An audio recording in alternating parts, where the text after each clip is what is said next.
اعوذ باللہ من الشیطان الرجیم بسم اللہ الرحمن الرحیم۔ گوگل میپ میں نظر نہ آنے والا زمین کا خطہ کون سا ہے؟ کیا اس پر اثرات جزیرے میں دجال قید ہے؟ کیا آج بھی کچھ لوگ دجال سے رابطے میں ہیں؟ ساری دنیا کی حکومتوں کی ہمت جواب دے گئی اس کی تلاش میں، جانتے ہیں اس ویڈیو میں۔ دجال وہ فتنہ ہے جس کی آمد کی خبر تمام انبیاء کرام علیہ السلام نے اپنی امتوں کو لازمی دی۔ نبی کریم صلی اللہ علیہ وآلہ وسلم نے بھی صحابہ اکرام کو دجال کے ظاہر ہونے کی خبر دی۔ آج ہم حدیث جساسہ کی گہرائی میں جائیں گے، جس کے مطابق صحابہ رسول حضرت تمیم داری رضی اللہ تعالیٰ عنہ نے ایک دفعہ دجال سے ملاقات کی۔ جب حضرت تمیم داری ایمان لائے اور مسلمان ہوئے تو آپ صلی اللہ علیہ وآلہ وسلم کی خدمت میں حاضر ہوئے اور یہ واقعہ بیان کیا۔ ایٹی وائس کے سامعین، قیامت تک آنے والے فتنوں میں سے یہ بدترین فتنہ ہے۔ شیطانی طاقتوں اور دنیاوی طاقتوں سے مالا مال فتنہ دجال دنیا میں تباہی مچانے آئے گا۔ دجال کہاں ہے اور کس حال میں ہے، جانتے ہیں۔ حضرت فاطمہ بنت قیس سے روایت ہے کہ ایک دفعہ نبی کریم صلی اللہ علیہ وآلہ وسلم نماز سے فارغ ہو کر ممبر پر تشریف لائے اور فرمایا، تمیم داری ایک نصرانی شخص تھے، وہ مسلمان ہوئے اور مجھ سے ایک قصہ بیان کیا۔ آپ صلی اللہ علیہ وآلہ وسلم نے فرمایا کہ تمیم داری ایک بہت بڑے بحری جہاز میں سوار ہوئے۔ ان کے ساتھ قبیلہ لخم اور قبیلہ خزام کے 30 آدمی تھے اور سمندری طوفان اتنا شدید تھا کہ ایک ماہ تک کشتی طوفان سے لڑتی رہی۔ آخرکار سفر کے دوران ان کی نظر ایک جزیرے پر پڑی جو مغرب کی جانب تھا۔ جزیرے نظر آنے پر سبھی خوش ہوئے اور چھوٹی کشتیوں میں سوار ہو کر اس جزیرے کی طرف اتر گئے۔ انہوں نے وہاں اتر کر ایک انتہائی عجیب و غریب جانور نما دو ہیکل دیکھا جس کے سارے جسم پر بال ہی بال تھے۔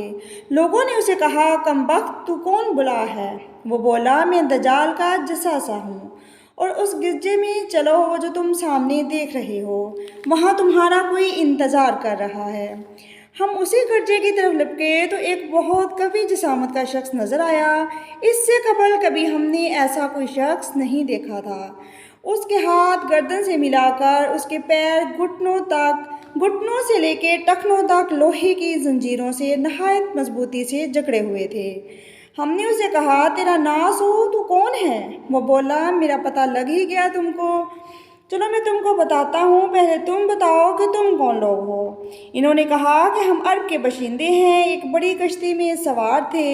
سمندری طوفان کی وجہ سے ایک ماہ تک ہم کنارے نہیں لگے اور ہم اس جزیرے میں آ گئے ہیں۔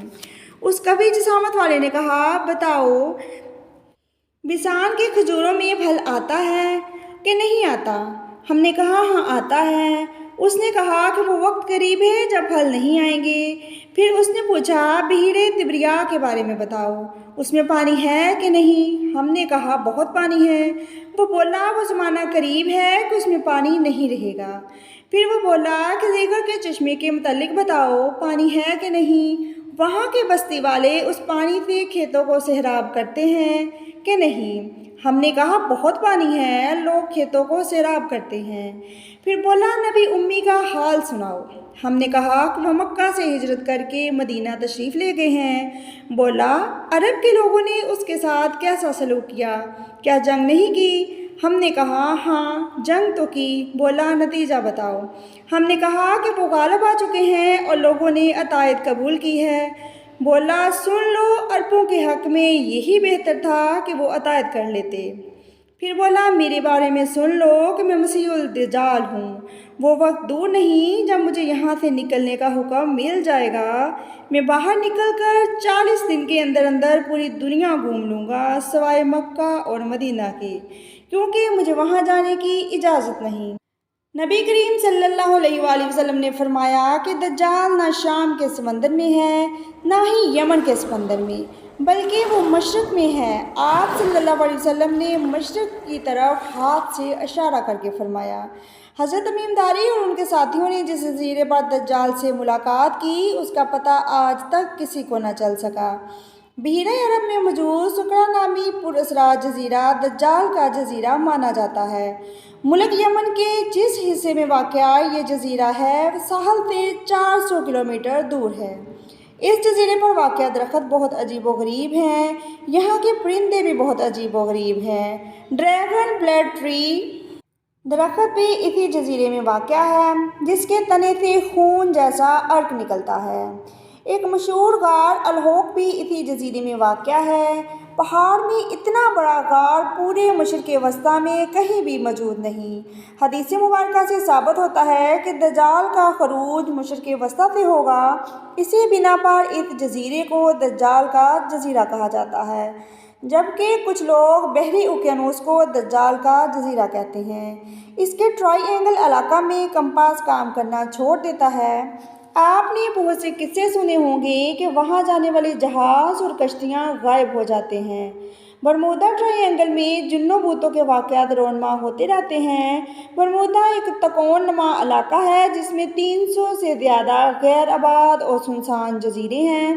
یہاں آج تک کوئی انسان نہیں جا سکا۔ اس جزیرے پر کی گئی تحقیقاتی رپورٹ کو آج تک کبھی بھی پیش نہیں کیا گیا۔ ایسے معلوم ہوتا ہے کہ جیسے دنیا کی حکومتوں کو ایسا کرنے کی اجازت ہی نہیں۔ مشہور جغرافیہ دان پیری رائس نے خلافت عثمانیہ میں ایک دنیا کا نقشہ تیار کیا۔ اس نقشے میں بھی اس نے ایک پراسرار مقام کی نشاندہی کی ہے، جہاں اس نے ایک عجیب و غریب مخلوق کی تصویر بھی دکھائی جسے لوگوں نے دجال قرار دیا۔ ترکی کے ایک مشہور مصنف قرسان برہان نے اپنی ایک کتاب میں لکھا ہے کہ دجال ایک جزیرے میں قید ہے، جہاں سے وہ اپنے پیروکاروں کو ہدایت دیتا ہے کہ آگے کیا کرنا ہے۔ امریکی بحری بیڑے اس گرجے تک جاتے دیکھے گئے ہیں، لیکن یہ سارا کام اتنا خفیہ ہوتا ہے کہ کسی کو کانوں کان خبر نہیں ہوتی۔ برکان نے یہ بھی لکھا ہے کہ جزیرے برمودا ٹرائی اینگل میں ہی ہے، کیونکہ برمودا ٹرائی اینگل میں ایک گرجا موجود ہے جہاں کسی کو بھی جانے کی اجازت نہیں۔ اگر کوئی وہاں جانا بھی چاہے تو کبھی واپس نہیں آ سکتا۔ ایٹیوائز کے سامعین، یہ اللہ کی قدرت میں مداخلت کا نتیجہ ہو سکتا ہے کہ یہ جزیرہ کوئی عام جزیرہ نہیں۔ یہی وجہ ہے کہ گوگل میپ میں اس جزیرے کی لوکیشن ہی نہیں۔ نیز کئی لوگوں نے دعویٰ کیا ہے کہ انہوں نے امریکی بحری بیڑے اس جزیرے میں جاتے ہوئے دیکھے ہیں۔ برمودا ٹرائی اینگل ہی دجال کا ہیڈ کوارٹر مانا جاتا ہے، جہاں سے وہ شیطانی شر پھیلاتا ہے۔ بحیرہ اوقیانوس میں واقع ان جزیروں میں سے دجال کا جزیرہ کون سا ہے، یہ معلوم کرنا آسان نہیں۔ ہمارا یقین ہے کہ اللہ تعالیٰ نے دجال کے فتنے کو اپنے حکم اور مرضی سے ہی بھیجنا ہے، لیکن نبی کریم صلی اللہ علیہ وآلہ وسلم نے دجال کے فتنے سے بچنے کے لیے ہمیں سورہ کاف کی تلاوت کی تلقین کی ہے۔ موجودہ دور کی تباہ کاریاں بتا رہی ہیں کہ وہ دن دور نہیں۔ ہر وقت اللہ سے معافی مانگیں، توبہ کریں، خوش رہیں اور خوشیاں بانٹیں۔ اپنا اور اپنے سے وابستہ لوگوں کا خیال رکھیں۔